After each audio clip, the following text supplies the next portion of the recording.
8 ইঞ্চি লিঙ্গ, কিন্তু 1 মিনিটে বীর্য বের হয়, সমাধান কি? ধন্যবাদ ভাই সুন্দর একটা কমেন্ট করার জন্য। দেশের এবং প্রবাসের ভাই বোনদের প্রতি সালাম। আসসালামু আলাইকুম। আমি প্রভাষক ডাক্তার রিক্তা পারভিন, হোমিওপ্যাথি এবং আয়ুর্বেদিক চিকিৎসক।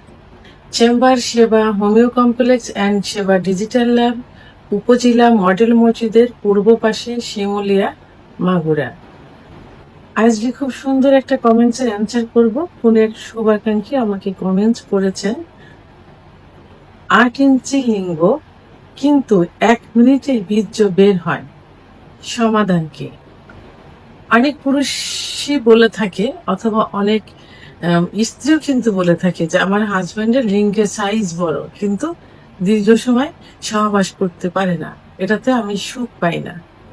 আবার অনেক পুরুষও বলে থাকে যে আমার লিঙ্গ ঠিক আছে, সব দিক থেকে ঠিক আছে, বাট আমি সহবাসের সময় পাই না। আসলে কি মেয়েরা কি চায়? মেয়েরা কিন্তু ওই লম্বা লিঙ্গ, মোটা লিঙ্গ এটা কিন্তু চায় না। তারা চায় দীর্ঘ সময় সহবাসে লিপ্ত থাকুক।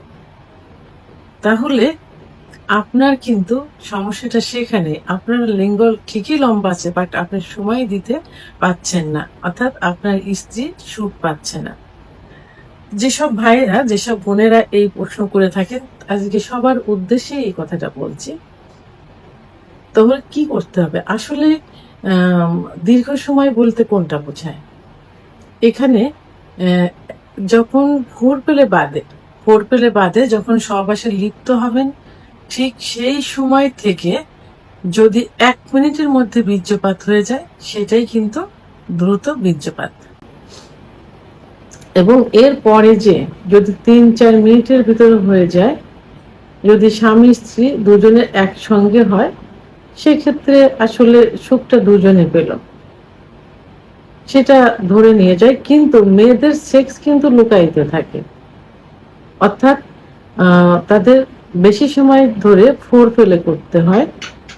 এটা 13 থেকে প্রায় 10 থেকে 15 মিনিট কোনো কোনো মেয়েদের সেক্স উত্তেজনা ওঠে। আবার কোনো কোনো মেয়েদের দেখা যায় 30 থেকে 35 মিনিটও সময় লেগে যায় সেক্স উত্তেজনা আসতে। তাহলে কি করতে হবে? ফোর ফেলে দিয়ে এবং সহবাসের সময়টা এইভাবে দীর্ঘায়িত করতে হবে, বিশেষ করে মেয়েদের হ্যাপি করার জন্য। অনেক পুরুষেরাও কিন্তু অল্প সময় সহবাসে কিন্তু সুখ পায় না, তারাও বলে যে সহবাসে যাই আর চলে আসে, এটাতে আমি নিজেও সুখ পাই না। তো এই যে এখন যেসব ভাইয়েরা বলে যে তাদের লিঙ্গ বড়, অর্থাৎ যে ভাই বলছেন যে লিঙ্গ 8 ইঞ্চি, এরকম সমস্যা প্রায় হয়ে থাকে। 10 জনের মধ্যে প্রায় 4 জনেরই এই সমস্যা হয়ে থাকে যে লিঙ্গ ঠিকই লম্বা আছে, সময় নেই। আর বড় হলেই কিন্তু সমস্যার সমাধান হয় না। ঠিক আছে, সমস্যার সমাধান করতে হলে কি করতে হবে? দীর্ঘ সময় সহবাসে লিপ্ত থাকতে হবে। আর কেন এই যে দ্রুত বীর্যপাত কেন হয়, সমাধান চেয়েছেন, বাট আমি কারণগুলো আগে বলবো। কারণ কারণগুলো যদি না জানেন, তাহলে সমস্যার সমাধান কখনো করা যাবে না। কারণ কিছু কিছু কারণেই তো এটা হয়ে থাকে। তাহলে সেই কারণগুলো থেকে তো দূরে থাকতে হবে। মেন যে প্রধান কারণ, সেই কারণ হলো যে অতিরিক্ত উত্তেজনা বা মানসিক চাপ। অনেক সময় দেখা যায় যে সহবাসে গিয়েছে, মানে এত পরিমাণ সে উত্তেজিত হয়ে গেছে, তার সেন্সিটিভিটি এত পরিমাণ বেড়ে গেছে যে মনে হয় সহবাসে মানে মানে কোনো কিছু বাদ দিয়ে একেবারে সঙ্গে সঙ্গে সহবাসে লিপ্ত হয়ে যায়, এবং লিপ্ত হওয়ার সঙ্গে সঙ্গে তাদের বীর্যপাত হয়ে যায়। এটা একটা কারণ। মানসিক উত্তেজনাটা, অর্থাৎ সেন্সিটিভিটি সব থেকে বেশি থাকে এখানে।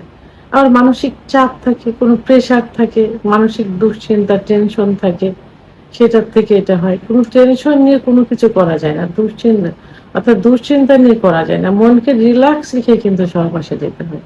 তো অনেকে দেখা যায় ব্যবসা বাণিজ্য, চাকরি, পারিবারিক বিভিন্ন দুশ্চিন্তা থাকে। আবার অনেকে স্ত্রীকে পছন্দ হয় না, স্ত্রীকে ভাল লাগে না, এখন স্ত্রীর মন রক্ষার্থে সামাজিকতার কারণে বিভিন্ন কারণে সহবাসে যায়, যে তাদের ভাল লাগে না, হয়ে যায়। আবার অনেকে দেখা যায় যে পরকীয়ায় লিপ্ত থাকে, কি অন্য কিছু থাকে, তার প্রতি মন থাকে। এদিকে মানে শুধু স্ত্রী মন রক্ষার জন্য যায়, এটা একটা কিন্তু কারণ। আবার অনেকেই দেখা যায় যে দীর্ঘদিন সহবাস করে না, কাছেই আছে বাট 1 মাস 2 মাস সবাই বন্ধ আছে, আবার কেউ বাইরে থাকে, দূরে থাকে, মাসে মাসে আসে। তো এদের ক্ষেত্রে দেখা যায় যে প্রথমবার এসে সহবাস যখন করতে যায়, তখন ওই দীর্ঘদিন অ্যাবসেন্ট থাকার কারণে যে একটা চাহিদাটা থাকে, যে আগ্রহটা থাকে, সে আগ্রহ থেকে কিন্তু দ্রুত বীর্যপাত হয়ে যায়। আবার দীর্ঘদিন ধরে যদি হস্তমৈথুনের অভ্যাস থাকে, অর্থাৎ অনেকে দেখা যায় যে হস্তমৈথুনটা খুব আর্লি করে, খুব দ্রুত করে ফেলা যায়, দ্রুত করে বীর্যপাত ঘটিয়ে থাকে, এদের একটা অভ্যাসে পরিণত হয়। এই অভ্যাসে পরিণত হওয়ার কারণে সহবাসে গেলে তার সেই অভ্যাসটা থেকে যায়, তখন দ্রুত বীর্যপাত হয়ে যায়। আবার যদি স্ত্রীর সাথে, স্ত্রী বা পার্টনারের সাথে খোলামেলা কথা না বললে শরীর কিন্তু ঠিক মতো সাড়া দিবে না, সেক্ষেত্রে কিন্তু দ্রুত বীর্যপাত হয়ে যাবে।